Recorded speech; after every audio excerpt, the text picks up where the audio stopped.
Y entonces le llamamos evapotranspiración.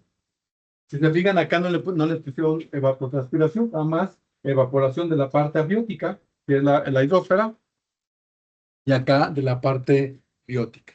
Y entonces cae el agua ahí, ustedes la ven, aquí están cuerpos internos, ríos, lagos, ahí está la vegetación, pero fíjense que bueno, puede condensarse en estado líquido, es lluvia, y si se condensa en estado líquido, ¿cómo se llama?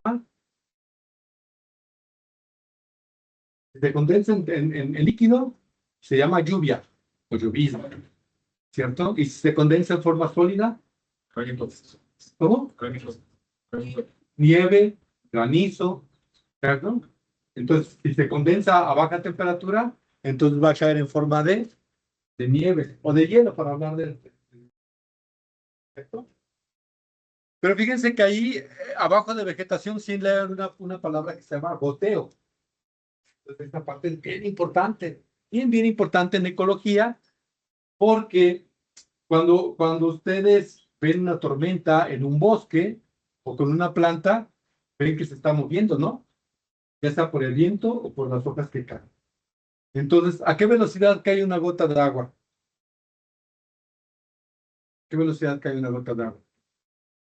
¿Cuál es la velocidad de la gravedad? ¿Cuánto? A esa velocidad cae una gota de agua. Y entre más masa tenga, va a caer más rápido. Y entonces esa es una bomba que cae sobre la litosfera y que puede erosionar. Ustedes ven, cae la gotita y las partículas del suelo se van. Y eso genera erosión. Bueno, y entonces, cuando ustedes están viendo la lluvia en un bosque, este movimiento del bosque o este movimiento, lo que está haciendo es amortiguar esa caída. ¿Sí? Es como si yo le aviento aquí la pelota, él seguramente por inducción va a agarrar la pelota y la va a amortiguar, ¿cierto? Y entonces, esa capa de vegetación atenúa, disminuye la velocidad de caída y entonces favorece el goteo. Y entonces el goteo permite una mejor infiltración del suelo. Es como cuando ustedes echan una cubetada al suelo, vean ustedes que el agua normalmente corre sobre la superficie del suelo. Pero cuando riegan así despacito, ven que el agua no se mueve, el agua va a tender a ser infiltrada, va a tender a infiltrarse, perdón.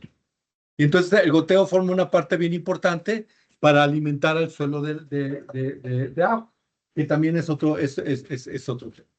Y entonces, bueno, y la otra parte también, que luego a veces no nos hablan, la importancia de los acuíferos. Y esta parte de los acuíferos es bien importante en ciudades como San Luis Potosí, porque nuestra fuente de humedad, nuestra fuente de agua para sobrevivir aquí, pues es el acuífero, ¿cierto? Entonces dependemos de todo esto para que el acuífero se recalifique. No es un asunto fácil, ¿eh? No es un asunto. Entonces ahí tenemos el ciclo del agua, es uno de los ciclos de agua más fascinantes, más estudiado, porque es, digamos, prácticamente esencial para nosotros.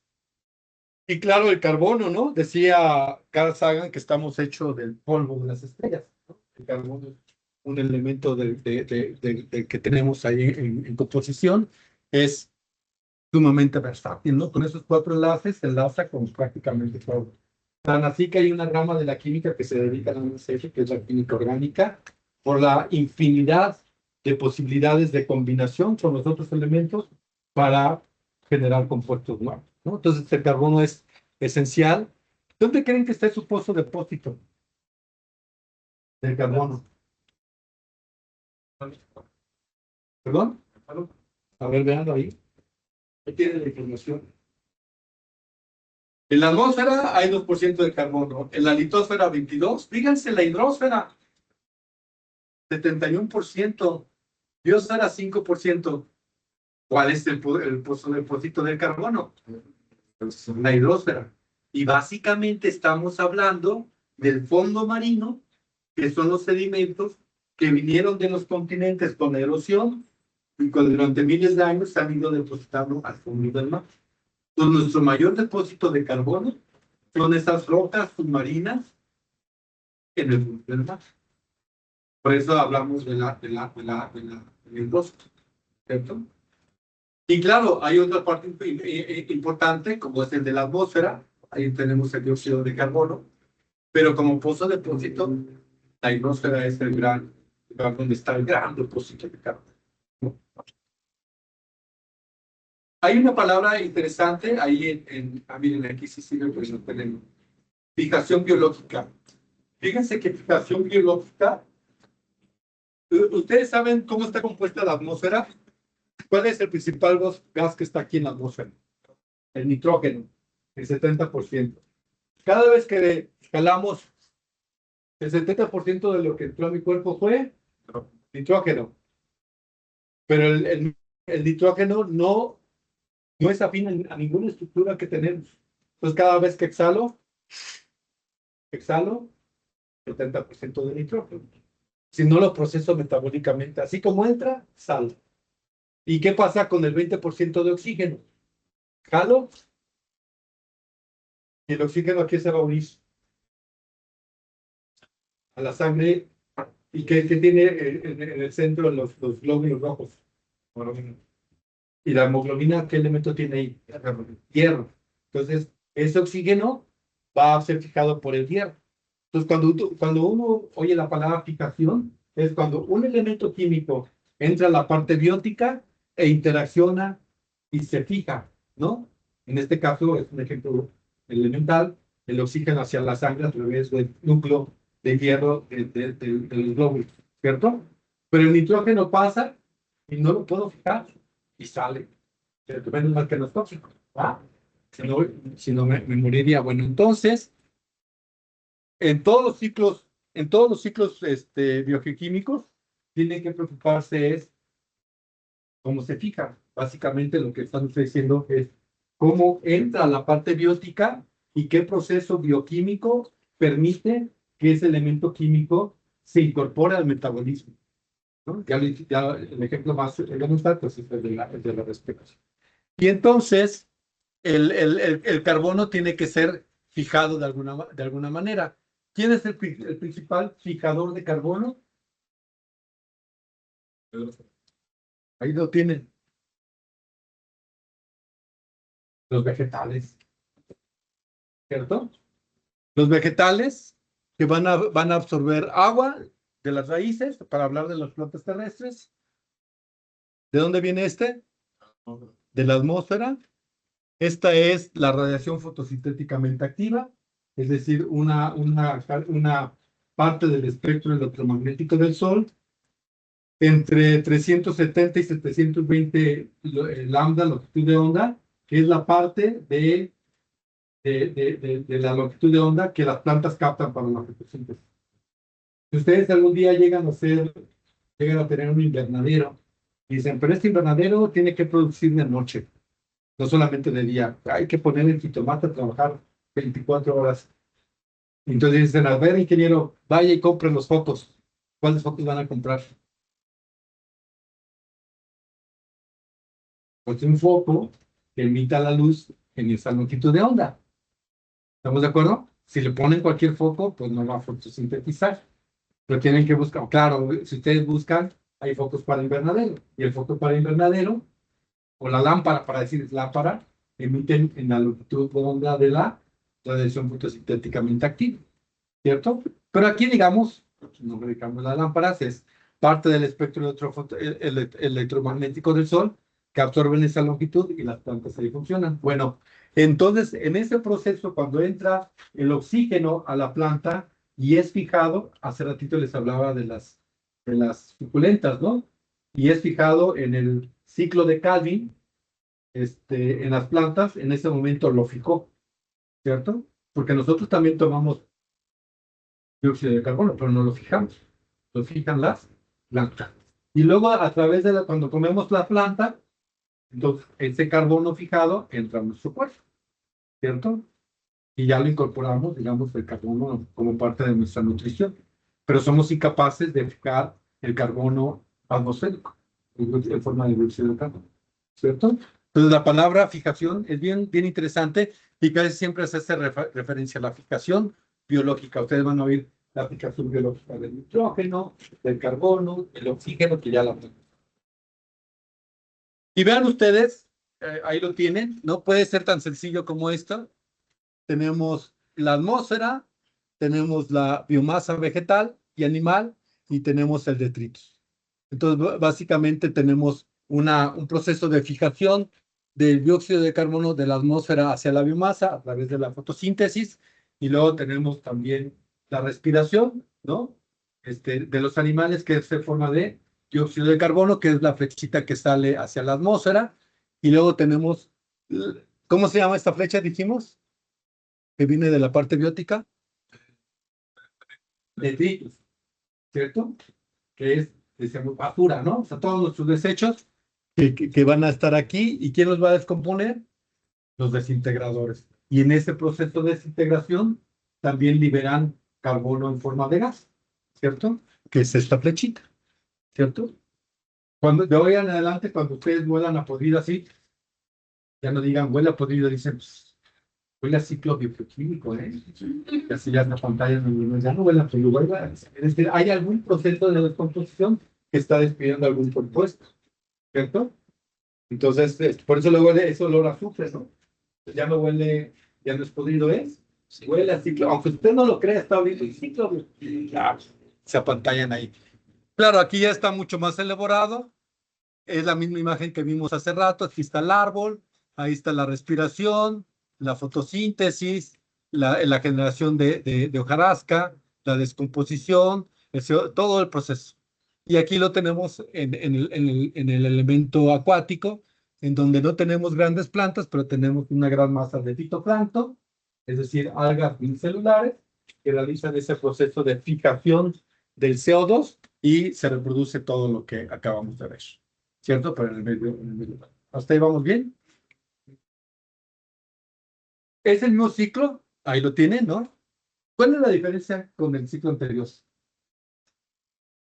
Este es del carbono en 3 modalidades, este sería en la 4ª modalidad. ¿Qué ven en ese que no ven en el anterior? ¿En cuál? Hay industria. Y entonces, el origen de la crisis ambiental que tenemos es porque hemos acelerado el ciclo biogeoquímico de algo y de nosotros los hemos hecho más lentos. Entonces, ahí están las reservas. ¿Qué dice? ¿Qué es esto? ¿Cuál? Es carbono y petróleo. Y además tenemos aquí rocas, ¿no? Dolomitas ah, se me olvidó el nombre. Y entonces, los humanos, para satisfacer la demanda de los renos de la isla de San Mateo, que se llama planeta Tierra, ¿se acuerdan? Que somos inteligentes, ¿se acuerdan? Entonces, necesitamos que el petróleo salga rápido, ¿no? Entonces, en lugar de esperar a que el ciclo bioquímico haga que aflore, metemos el brazo al subsuelo con una perforación, ¿no? Y sacamos el petróleo, ¿no? Con hidrocarburos, ¿no? O sacamos las rocas para construir. Y entonces estamos acelerando el ciclo del carbono. Y esa aceleración, pues, trae la consecuencia que acumulamos contaminantes, ¿cierto? Es decir, superamos la capacidad de la Tierra para que el ciclo bioquímico funcione adecuadamente. Y al acelerarlo, empezamos a acumular basura en forma de carbono, que ahí generamos una crisis ambiental. Entonces, nuestra relación con los ciclos bioquímicos es interesante porque algunos los aceleramos y algunos los detenemos. ¿Cuál ciclo bioquímico detenemos? Por ejemplo, el agua. Cuando se construye una presa, ahí está clarita, ¿no? La presa, lo que está es así. Ahí queda agua. Pues detenemos el ciclo del agua y pues nos ponemos felices porque hay agua, etcétera, ¿no?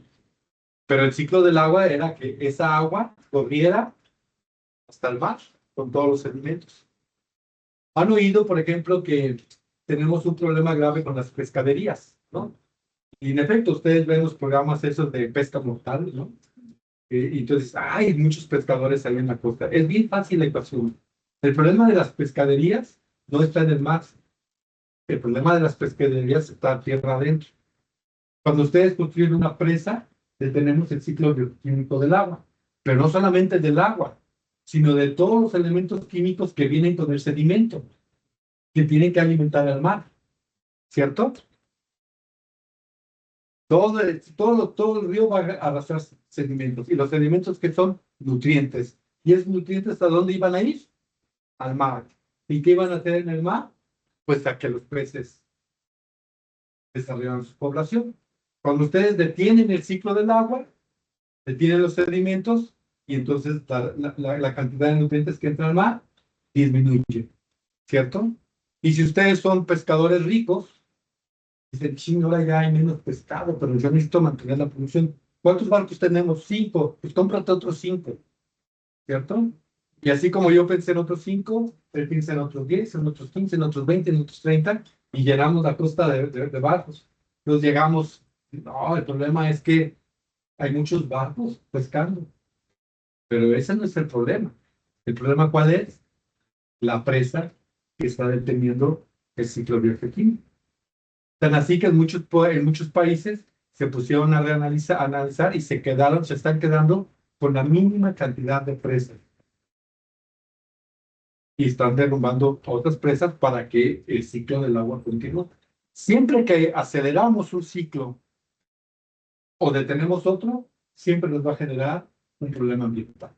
Pero entonces fíjense cómo el problema de las pescaderías no está en que cada uno de nosotros compró 10 barcos más. Esa fue una consecuencia de una acción que tuvo su efecto, que empezó 300 kilómetros tierra adentro, con una presa, ¿cierto? Y entonces una parte importante de ecología es analizar los ciclos bioquímicos y su flujo, ¿cierto? Lo mismo sucede con muchos otros elementos que los hemos acelerado, ¿no? Bueno, entonces por eso siempre les incluyo, como yo doy clases en ingeniería ambiental y en ciencias ambientales, siempre incluyo el componente humano, para no quedarnos con la parte idílica del ciclo bioquímico que funciona muy bien, ¿cierto? Esto me lo voy a saltar. Este es otro ciclo bien bonito, ya lo saben, el del nitrógeno. Es un ciclo tal vez de los más bonitos. Y fíjense que lo empezó este señor, Jean-Baptiste, como se pronuncie, alguien que sepa francés. Fíjense que este químico, estamos hablando de la primera mitad del siglo XIX, y él fue el que instaló la primera estación de investigación agrícola, el primero, y de manera particular en 1800, ¿qué dice ahí? No dice el año. Y entonces ya sabían, tenían una incógnita los investigadores. Analizo esta planta y tiene tanto de nitrógeno. Y luego analizo el suelo, y curiosamente en el suelo no hay tanto nitrógeno como para satisfacer la demanda de ese arbolito. ¿De dónde viene el nitrógeno? Pues obviamente empezaron a hacer las hipótesis. Entonces decía, bueno, ¿cuál es el depósito del nitrógeno?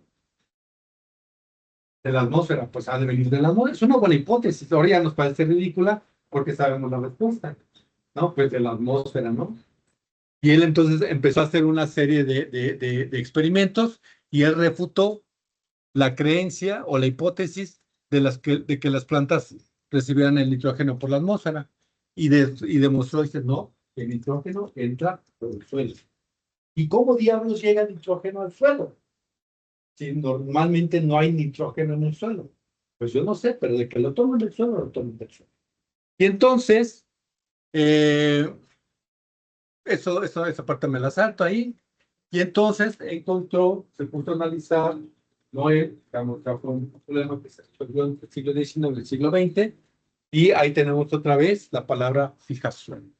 Para fijar el nitrógeno, este es el nitrógeno atmosférico, requiere una gran cantidad de energía para unirlo a moléculas de hidrógeno y entonces formar un compuesto químico, que en este caso es el amoníaco, que ese amoníaco sí puede ser fijado por la planta, ¿cierto?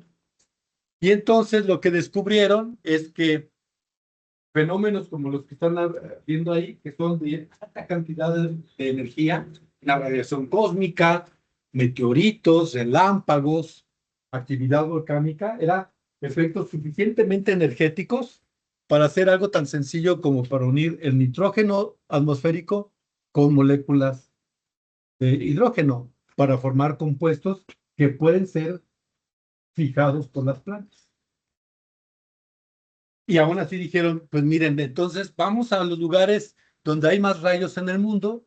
Ahí está México y Colombia, ahí está principalmente el Congo belga y allá está el norte de India.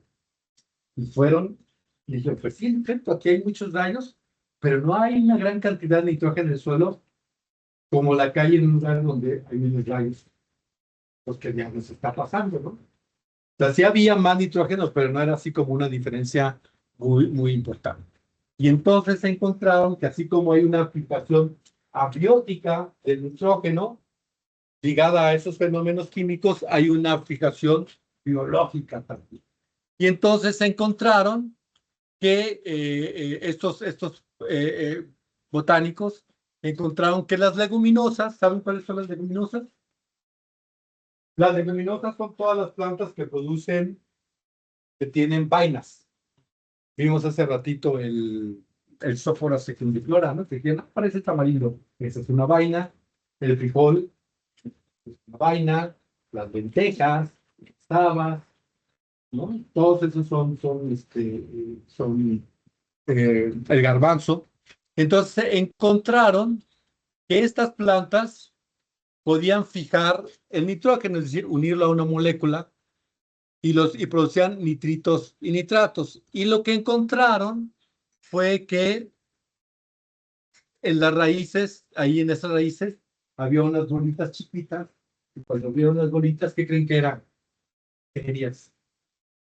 Eran bacterias que ellas eran capaces de unir ese nitrógeno con ese hidrógeno y formar sustancias que puedan tomar las leguminosas. Y entonces, ahí a eso se le llamó el proceso de fijación biológica. Entonces, ahí ven una raíz y ven unas bolitas blancas chiquitas, son colonias de bacterias que carbonan el nitrógeno. Entonces, ahí se realiza una simbiosis. ¿La bacteria qué le da a la planta? Compuestos ricos en nitrógeno. ¿Y la planta qué le da a las bacterias? Nutrimentos, ¿no? Fotosintasa. Lo que ella sintetiza se los manda a las raíces y las raíces van hacia las bacterias. Entonces hay un efecto de sinergia o de simbiosis, ¿cierto? Por cierto, no es una simbiosis obligatoria. Si ustedes siembran frijol y fertilizan con mucho nitrógeno, que no es recomendable, entonces la leguminosa se deshace de todas sus bacterias. Mantenerte es muy caro y aquí ya el agricultor le está dando nitrógeno. Pues hazte por no, ¿no? Entonces, por eso los grandes productores yo me ahorro el nitrógeno porque tengo un buen suelo con bacterias fijadoras. Más bien lo que voy a hacer es mantener que esas bacterias permanezcan vivas y me va a ahorrar esta comprando nitrógeno. ¿De acuerdo? Bueno, entonces encontró que se fijaban y entonces vean ustedes que en todas las sociedades en el mundo se encontró que aproximadamente hace 8.000, 10.000 años se originó la agricultura, se originó en diferentes centros, se originó en América, en el Medio Oriente, en Asia, en África, en Sudamérica. En todos los lugares del mundo donde se inventó la agricultura, ahora ya se sabe con certeza que no hubo conexiones entre ellos, ¿no?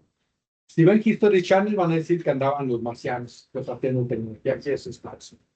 Y entonces, lo curioso y lo importante es que todos estos centros de domesticación, todos absolutamente domesticaron al menos una leguminosa, porque era importante la leguminosa para fertilizar el suelo con nitrógeno.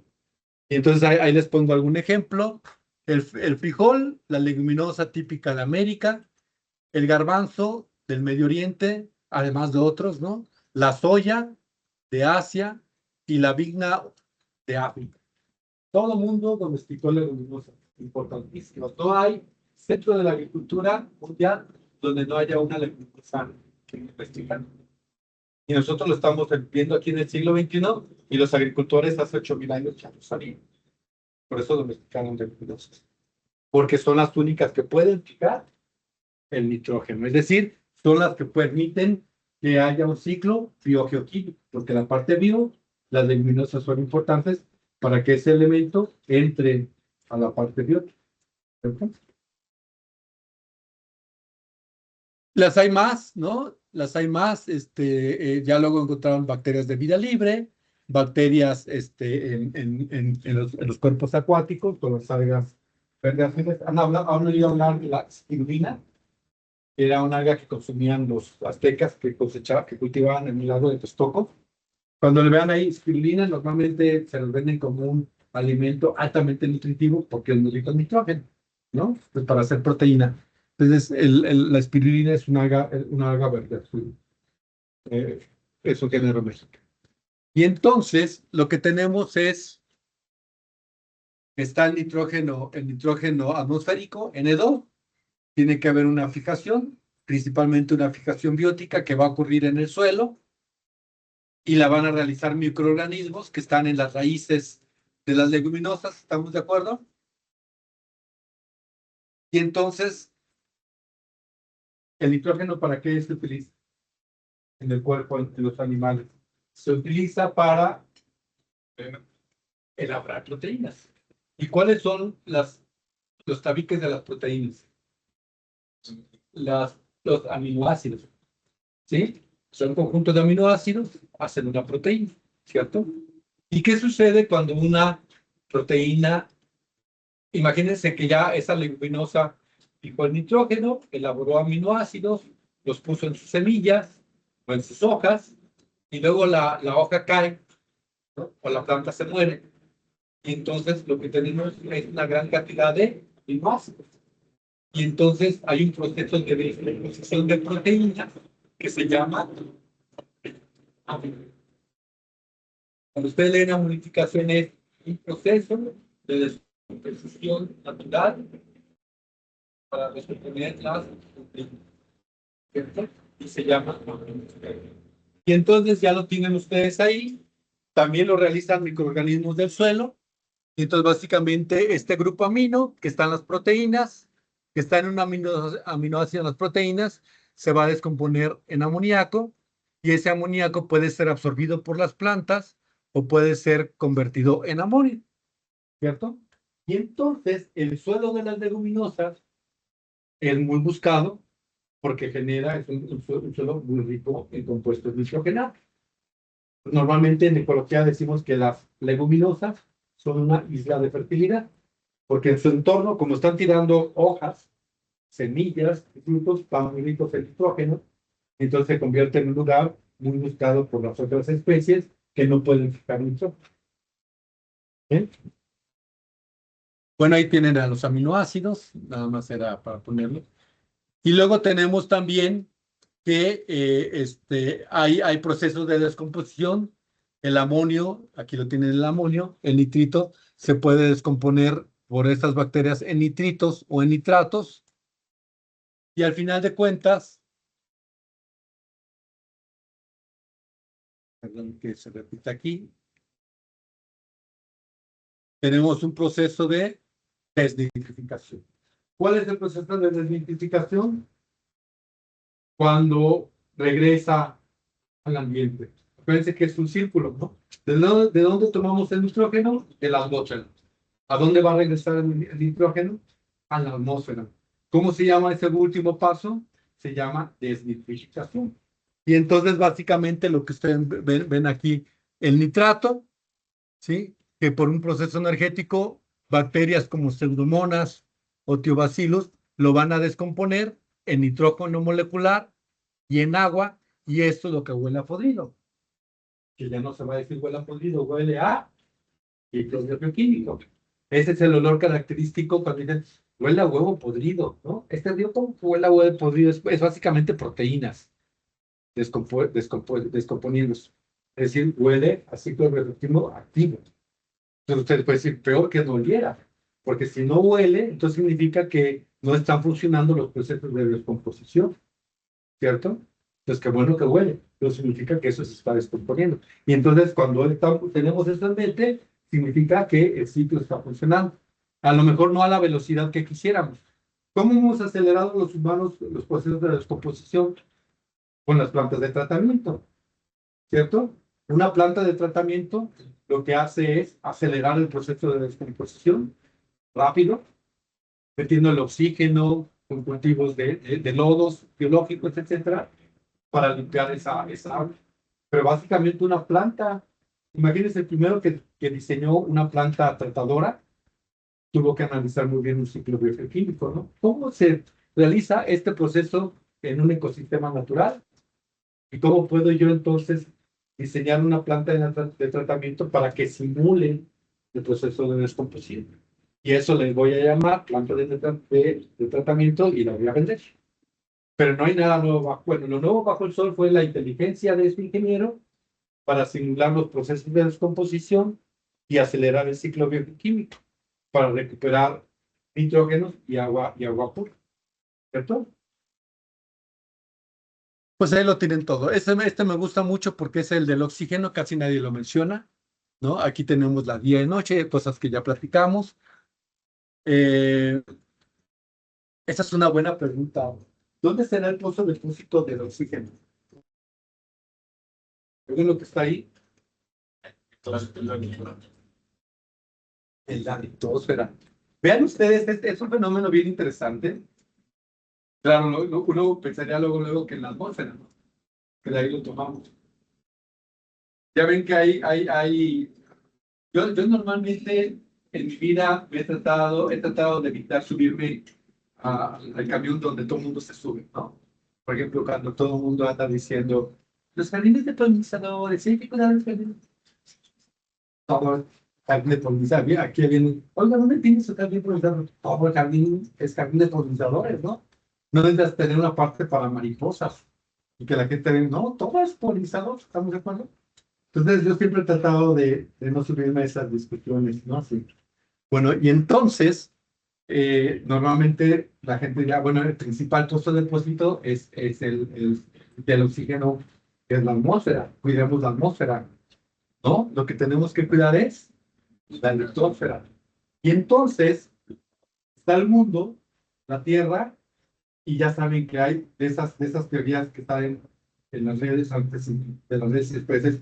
El planeta se debería de llamar agua, ¿no? Y no tierra, ¿sí? Y todo el mundo, ay, sí, sí, pues dale like. Ay, ¿no? Yo les digo, bueno, en efecto, si ustedes tienen una mirada superficial, que no van al fondo de las cosas, pues sí, en efecto, parece que el planeta es de agua. Pero si ustedes quitan el agua, que en relación con la masa de la Tierra, no es ni el 1%, la mayor parte del planeta es litosfera, Tierra no, litosfera. Litosfera, suelo, ¿cierto? Y entonces, si ustedes tienen mucha ropa, no la van a guardar en la estufa, ¿verdad? Van a guardarla en el ropero. Y comparado con la estufa, el ropero va a ser más grande, ¿no? Eso es lógico, ¿no? Voy a buscar un ropero grande para mi ropa. En el horno no caben ni madres, ¿no? Entonces no le voy a cambiar el nombre. Entonces, ¿dónde van a guardar la mayor parte de sus cosas? Donde haya más espacio. ¿Y dónde hay más espacio en el planeta? Y entonces, el gran pozo depósito de oxígeno está en la litosfera, es el que tiene más masa. ¿Y cómo puede salir ese de la litosfera? Pues a través de procesos geológicos, ¿cierto? Y a través de procesos biológicos. Acuérdense que la cantidad de oxígeno fue aumentando en la Tierra conforme fueron desarrollándose los animales terrestres. ¿Quién creen que es el gran proveedor de oxígeno en el planeta? ¿El continente o el mar? No, el continente. Ese es otro de los mitos. Y es bien fácil. Cuando ustedes analizan la historia de la Tierra en relación con el aumento del oxígeno, el oxígeno empezó a aumentar conforme la Tierra se fue poblando de plantas terrestres, no antes. Hasta que hubo plantas terrestres, se empezó a producir mayor cantidad de oxígeno del que se consumía y generamos una atmósfera rica en oxígeno. La mayor parte de la Tierra ha habido mar. Y cuando el planeta era puro mar, no había oxígeno. El oxígeno lo pusieron las plantas terrestres. Y tan es así, ¿de dónde creen que va el oxígeno que consumen los organismos acuáticos? ¿Perdón? De la atmósfera. Es decir, el continente es el gran proveedor de oxígeno del mar, no al revés. El oxígeno entra por difusión al mar y es aprovechado por los organismos aeróbicos. Si ustedes tienen una pecera o un lago y le cortan la comunicación con la atmósfera, esa agua se pudre. Entonces, fíjense cómo se nos hace fácil pensar en el mar, pero el mar es relativamente un gran desierto, un gran desierto.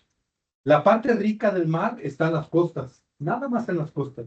Pero más allá de 40 kilómetros alejado de la costa, el mar es profundo, el mar es estéril, ¿no? Sí, claro, vemos ballenas que van ahí viviendo, o tortugas, pero es como cuando ustedes ven un ave allá volando, pero el ave va a aterrizar en algún lugar para comer. La ballena va a algún lugar cerca de la orilla, por eso las ven en Sinaloa, a comer. No comen en el mar abierto. ¿Se fijan? Entonces, vean ustedes cómo el continente, esta parte que luego vemos tan fea comparado con el mar, es el gran proveedor de materia orgánica y de oxígeno. Y eso choca con lo que nos habían dicho toda la vida, ¿no? Y la otra es que el oxígeno, el principal pozo de depósito, está en la litosfera, ¿sí? Entonces, esto que se los digo no es para que anden presumiendo en la cena de Navidad. Aquí no saben que no. A mí me gusta decírselos un poco como para despertarlos, que cada vez que les digan una verdad en las redes sociales, la cuestionen. ¿Será? Pues hay que estudiarle. Entonces, de esta manera, yo, por ejemplo, soy una persona con muy poquitos fanatismos. O sea, yo no me considero fanático de nada. ¿Y qué es lo que te salva de los fanatismos? Leer.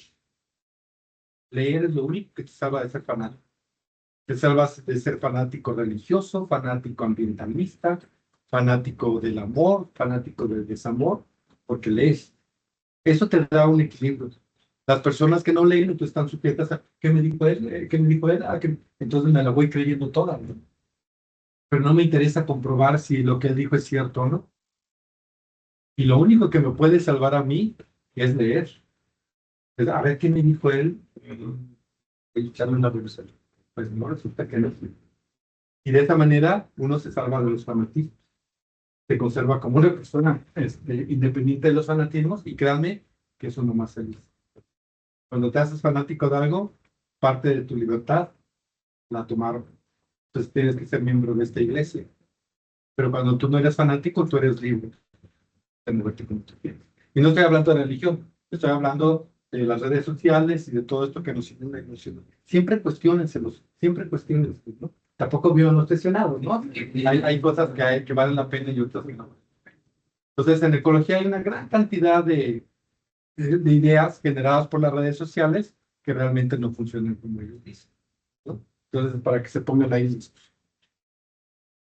Bueno, pues la aplicación del oxígeno ya sabemos que es a través de la respiración, ya hablamos de ese. En la litosfera hay una gran cantidad de óxidos. Ese 96% de oxígeno está en forma de óxidos en la litosfera, que acuérdense que es lo más voluminoso del planeta. En la estratosfera tenemos también este ozono, ¿no? Que es producido por este oxígeno, y parte del oxígeno que llega hasta la estratosfera, que requiere una gran cantidad de energía para unir oxígenos y oxígenos y hacer O3, que sería el ozono. ¿Y por qué es importante este ozono en la estratosfera? La capa de ozono, exactamente. Fíjense otra cosa, para que vean la importancia de las plantas, ¿no? Ese ozono se empezó a formar cuando empezó a haber exceso de oxígeno en el planeta, ¿cierto? Entonces tenemos oxígeno en la litosfera, oxígeno en la estratosfera y ozono en la troposfera. Pero ese ozono es el contaminante. Aquí volvemos otra vez al fenómeno ese de cuando aceleramos el ciclo del oxígeno. Estamos en un mundo donde nos gusta quemar hidrocarburos. Y como para quemar hidrocarburos necesitamos oxígeno, ¿cierto? Y entonces ese oxígeno lo tomamos de la atmósfera. Entonces tenemos el oxígeno, el monóxido de nitrógeno, producto de una combustión incompleta en máquinas que inventamos. Y entonces, con la acción del sol, en ese dióxido de nitrógeno, lo podemos, se me olvida la palabra, y se genera ozono. Entonces, pero ese ozono troposférico, ese es el contaminante. Cuando ustedes van a la Ciudad de México o a otra ciudad y cuando sentimos que nuestras mucosas así como que irritadas o los ojos, esos son. Ya los chilangos ni se dan cuenta que están adaptados, ¿no? Pero ese ozono es el plástico que a veces decimos, ah, este plástico se lo comió el sol.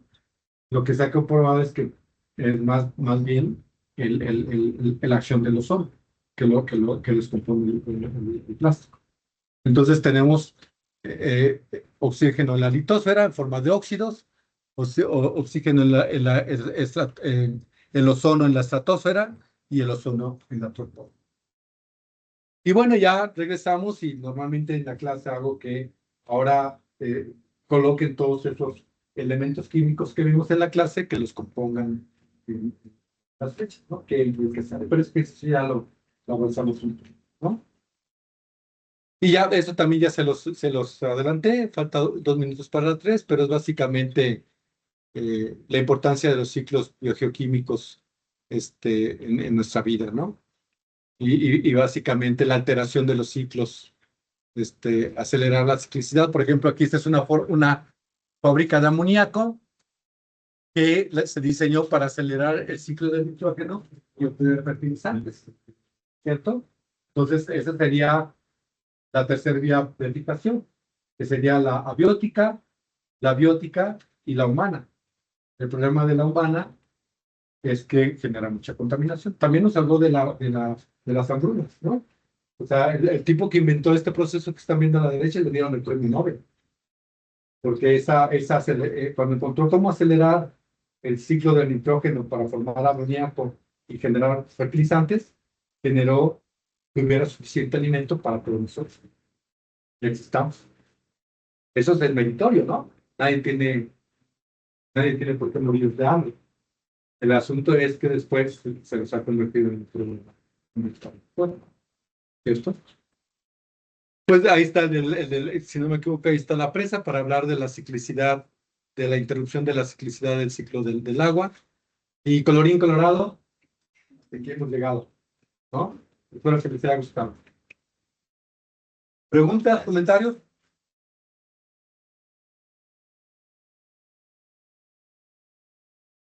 Fíjense que hasta este semestre di clases de ecología en ingeniería ambiental, porque ya mataron. Tengo 40 años dando clase. Yo empecé a dar clase desde que estaba en el primer semestre de la carrera, daba clase en la prepa. Y lo que encontré, ustedes son chicos inteligentes, están en la Olimpiada, pero los estudiantes en general no les interesa. Entonces, en este semestre, por ahí de principio ya ven que el semestre termina a final de mayo, en la autónoma, estaba en esta clase y los estudiantes así como el nitrógeno inertes, ¿no? Y me harté y les dije, ¿saben qué? Hasta aquí las dejo, ¿no? Ya no estoy para estar con la paciencia, ¿no? Entonces, ya no doy clases de primeros semestres, doy nada más la clase de restauración ecológica en el noveno semestre en ingeniería ambiental y introducción a la ecología en el posgrado en ciencias ambientales, que ahí es diferente, ¿no? Realmente un estudiante de posgrado nadie lo obligó a hacer maestría, el más burro tiene 7.9 y 450 de inglés, y cuando decidió estudiar maestría es porque piensa hacia adelante. Entonces dar clases ahí es bien bonito porque incluso me genera mis propias endorfinas y oxitocinas y estar muy emocionado, ¿no? Porque preguntan, porque analizan, porque cuestionan, porque me hacen sudar. y en cambio la facilidad de un estudiante del primer y segundo semestre es, yo ya no la soporté. Esa es la posibilidad de. Miren, en mi ingeniería calificamos del 1 al 100. Una chica, ¿saben cuánto es su promedio final de calificación de biodiversidad? Del 1 al 100. ¿Cuánto creen? ¿Cuál es el número más bajo para una calificación de un alumno que ustedes se imaginan? 10. 10. 2. ¿Saben cuánto fue? 0.3. El promedio final en una escala del 1 al 100. Díganme si esto no es para desesperarse. Cuando tú preparas tu clase, cuando le metes emoción, cuando quieres que el alumno esté atento, que alguien saque, y que además le digo, ¿y qué? No, nada. ¿Pero qué sí? Pues eso te cansa mucho, te cansa mucho. Entonces lo que hace, bueno, y la otra parte también importante es que ustedes tienen la misma edad y uno se va haciendo más viejo. Es decir, cuando tú das clases de primer semestre durante muchos años, siempre van a estar entrando de 18 y 19 años, ¿no? Tú cada vez te vas haciendo más viejo. ¿Estamos de acuerdo? Entonces empieza a haber una distancia generacional que también hace difícil la comunicación. Entonces también eso tiene uno que. Y lo tercero es que cuando yo era estudiante con ustedes, me caían gordos los profesores viejitos. Me caían gordos porque eran muy lentos, les gustaba hablar de su pasado, les gustaba hablar de sí mismos, y todavía presumían, en mis tiempos eran los mejores. Y a mí me caían muy gordo. Y entonces yo dije, yo no me quiero convertir en eso. Entonces estoy a buen tiempo de retirarme y que no llegue a. Imagínense esta clase, porque en mis tiempos, y que resulta que pérdida de tiempo, ¿no? Entonces por eso me caen los profesores de fútbol. Yo no quiero hacer. Pues ya voy de salida. Miren, hay media pizza aquí, ¿ya no? Para que se la acaben, ¿no? O se la lleven como ustedes. Pues fue un placer verlos, enseñarles un poquito y les deseo mucha suerte. Muchas gracias. Que les vaya muy bien. Sí, mis clases las doy en ingeniería y en el posgrado en ciencias ambientales, pero la mayor parte estoy por aquí, sí, en este lugar tan aburrido. Si quieren anotar mi teléfono, si tienen alguna duda cuando están estudiando, es 444-829-2306. Y entonces me pueden enviar, y ya en la medida de lo posible, pues trataré de contestarles. Que les vaya muy bien, jóvenes. Que les vaya muy bien en su olimpiada y que ganen mucho. Gracias.